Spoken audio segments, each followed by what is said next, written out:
ဘုန်းကြီးတို့တွေမဆုံးနိုင်တဲ့ဘဝခရီးကိုဘယ်သူကရှောက်ခိုင်းနေတာလဲလို့ဆိုလို့ရှိရင်ဟောဒီတဏှာကရှောက်ခိုင်းတယ်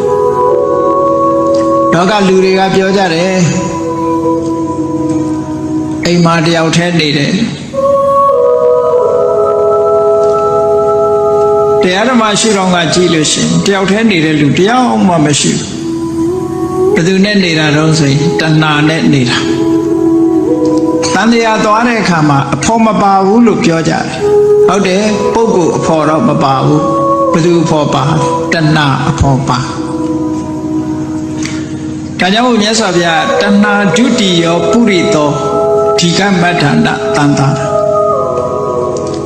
တဏှာအဖို့ပြုတ်နေတဲ့ပုဂ္ဂိုလ်တွေဟာဘလောက်ဝေးတဲ့တန်တရားခရီးရွယ်ဖြစ်ဖြစ်ဆက်လက်ပြီးတော့ရှောင်နေကြမှာပဲဘယမနာခရီးသွားနေကြဘယမနာခရီးသွားနေကြမယ်ရှိလျားတဲ့ခရီးကြီးကိုရှောက်လန်းနေရတာဟာသူ့ကြောင့်ပဲမြတ်စွာဘုရားသခင်ကိုယ်တော်မြတ်တရားဓမ္မကျင့်လို့ဘုရားဖြစ်ရောက်တဲ့အခါမှာဥဒန်းကျူးတဲ့ဂါထာတစ်ခုအလုံးတရားနာပရိသတ်တွေကြားဖို့ကြတယ်မိမိတို့အိမ်မှာကိုးကွယ်ထားတဲ့ရုပ်ပွားဆင်းတုတော်ဘုန်းကြီးတွေပင့်ပြီးတော့အနေကစားတင်တယ်ဆိုတာလုပ်တယ်လေအဲ့ဒီအနေကစားတင်တဲ့ဂါထာတွေကိုရွတ်ဖတ်တဲ့အခါမှာအနေကဇာတိတန္တာရံတန္တာဝိတ္တံအနိပိတံတန်တရားခရီးကိုမရေမတွက်နိုင်လောက်အောင်များပြားတဲ့တန်တရားခရီးကြီးကိုသူရှောက်လန်းခဲ့ရတယ်ဘာဖြစ်လို့ရှောက်လန်းခဲ့ရတာတော့ဆိုအနိပိတဒီလိုခရီးသွားနေအောင်ဘယ်သူကနေပြီးတော့လမ်းပြလုပ်ပြီးတော့ဆွဲခေါ်နေတာလဲဆိုတာသိနိုင်တဲ့အသိဉာဏ်မရလို့တန်တရားခရီးရှောက်နေရတာတဲ့ဘယ်သူကနေပြီးတော့ဘဝတွေကိုတိဆောက်နေတယ်လဲလက်တွေကိုလိုက်ရှာလို့မတွေ့လို့တန်တရားခရီးရှောင်လန်းနေတာကဟကာရံခဝေတံတောဒုက္ခဇာတိပုဏ္ဏပုခန္ဓာအိမ်ကြီးကိုဆောက်လုပ်နေတာဘယ်သူလဲလို့မေးလိုက်တဲ့အခါတဏှာဟာလက်တယ်ပဲဒါကြောင့်မို့သူ့ကိုဆောက်လုပ်ရေးသမားပေါ့ကဟကာရအိမ်ဆောက်လုပ်သူဆိုတဲ့နာမည်နဲ့မြတ်စွာဘုရားဟောတယ်ဘာဖြစ်လို့သူ့ကိုရှာရတယ်လဲလို့ဆိုလို့ရှိရင်ဒုက္ခဇာတိပုဏ္ဏပုဏ္ဏတန်တရားထဲမှာတဘွားကနေတဘွားထပ်တလဲလဲဖြစ်နေရတာဒုက္ခရောက်လို့တဲ့လူတွေကတော့ဒုက္ခရောက်တယ်လို့မထင်ကြဘူးလူတွေရဲ့အမြင်နဲ့တာမန်လူတွေရဲ့အမြင်နဲ့ဘုရားလောင်းတွေရဲ့အမြင်အလုံးကွာခြားဘုရားလောင်းတွေကတော့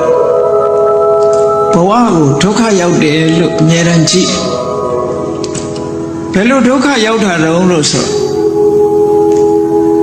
ဘုရားလောင်းတွေကဘဝကိုသုံးသပ်တဲ့အခါမှာ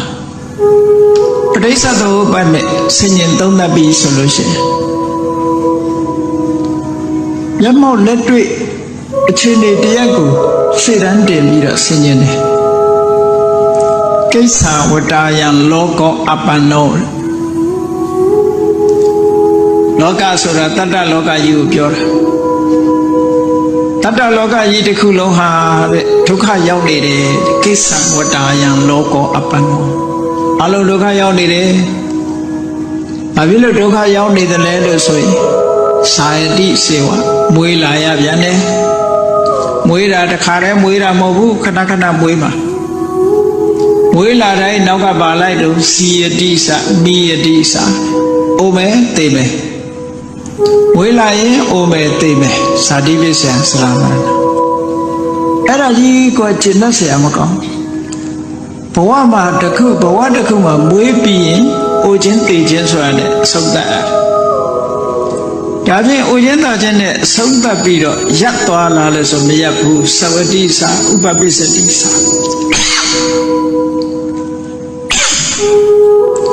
တဘဝကနေနောက်တဘဝတစ်ခုပြောင်းအောင်မယ်ဝေးလာအောင်မယ်ဖြစ်အောင်မယ်တန်တရားထဲမှာအခုလိုဖြစ်လိုက်အိုလိုက်တေးလိုက်နဲ့ ဒီလိုသွားနေရတာကြီးอ่ะအမှန်တမ်းစိတ်ပြည့်စရာကောင်းစိတ်ပြည့်စရာကောင်းလောကလူတွေကပျော်စရာလေးတွေကြည့်ပြီးတော့ပျော်စရာလို့ဘဝကြီးကပျော်စရာလို့သတ်မှတ်နေကြတာလက်တလေးကိုပြီးဆိုရင်ပျော်ကြတယ်လေ Happy New Year ဆိုဝင်းနေရောက်ရင်လည်း Happy Birthday ဆိုပျော်ကြပြန်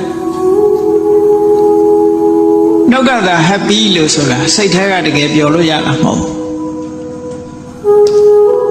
ဘုရားလုံးနေစင်ញင်သုံးတတ်တယ်လို့ပဲ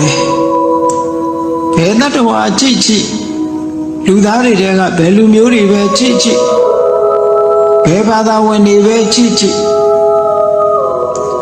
ဝေလာတယ်ဟိုတယ်သိတယ်တင်ကြိုင်မရှိတဲ့နိုင်ငံရှိမှမရှိတာပြောကြလိုက်ပဲအိန္ဒိယမှာတင်ကြိုင်မရှိဘူးဟုတ်တယ်ဟိန္ဒူတွေကတော့မြစ်ချောင်းကလေးရှိလို့ရှိရင်အဲ့ဒီနာမှာတကြိုပြီးရေထဲမြောက်လိုက်တာဒါသူတို့တင်ကြိုင်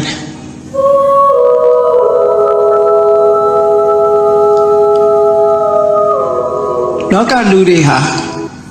ဝေးလာပြီးတော့အိုပြီးတည်ကြတာကြည့်ပဲအဲ့ဒါကိုကဘဝဆိုတာကျင့်တတ်เสียမကောင်းဘူးလို့ကျင့်တတ်เสียမကောင်းတဲ့ဘက်ကကြည့်တာဒါဖြင့်ဘဝဟာကျင့်တတ်เสียကောင်းတာတွေရောရှိသလားဆိုရှိပါတယ်ရှိလို့ပဲလူတွေကပြောနေကြတာပေါ့ဘဝရထားလို့ရှိရင်မျက်စိကလာတာပါတာတွေမြင်ပြီးတော့စိတ်ထဲကချမ်းသာမှုတွေရတယ်နားကကိုကြိုက်တဲ့အတန်လေးကြားရရင်စိတ်ချမ်းသာမှုတွေရကြတယ်နှာခေါင်းကမွေးကြိုင်တဲ့အနံကလေးရှူရရင်လျှာကကောင်းတဲ့အရာသာလေးစားရရင်ခန္ဓာကိုယ်ကအထီးတွေ့ကောင်းတာလေးထီးတွေ့ရတယ်စိတ်ထဲကကောင်းတဲ့အတွေးလေးတွေတွေးရလို့ရှိရင်ပျော်တာပဲပေါ့အဲ့ဒီပျော်ရွှင်မှုလေးတွေပေါ်ပါလူတွေဟာตายာပြီးတော့နေကြတယ်ဒါဘဝရဲ့ตายာပဲထာဝရตายာလို့ရလာလို့ဆိုမရဘူးตายာမှုတည်တခဏမျှတာဖြစ်တယ်မတမအချိန်တိုတောင်းတယ်အချိန်တိုတောင်းတော့လေလူတွေဟာตายာမြဲตายာနေဘယ်သူကြောင့်ตายာတာလဲဆိုဟောဒီဘဝတဏှာကြောင့်ตายာကျင့်တတ်တယ်ဘလောက်ပဲဘဝကြီးကဒုက္ခရောက်မျက်ရည်တုပ်ပြီးတော့ပြုံးတော့တာပဲတူတယ်နော်မျက်ရည်တော့ကျလိုက်တာပဲငိုလိုက်တာပဲပြီးရင်တော့ပြုံးသွားပြီဟိုကလေးလေးတွေနဲ့အမတန်တူတယ်မိဘလောက်တဲ့လူကကလေးလေးကိုဆုံးမလိုက်ရိုက်လိုက်လို့ရှိရင်တင်မားလေးပုတ်ပြီးတော့ပြင်မဲ့ရောက်တော့ရည်နေတယ်အဲ့ဒါလည်းပဲလောကလူသားတွေဟာဒီနားမျက်ရည်ကျပြီပဲလို့ဟိုနားကျတော့ပြုံးနေကြပြန်အဲ့ဒါကြောင့်မလို့တန်တရားဟာမဆုံးနိုင်ကြဘူးတဲ့ဘဝတဏှာရှိတယ်လို့တန်တရားမဆုံးနိုင်တာ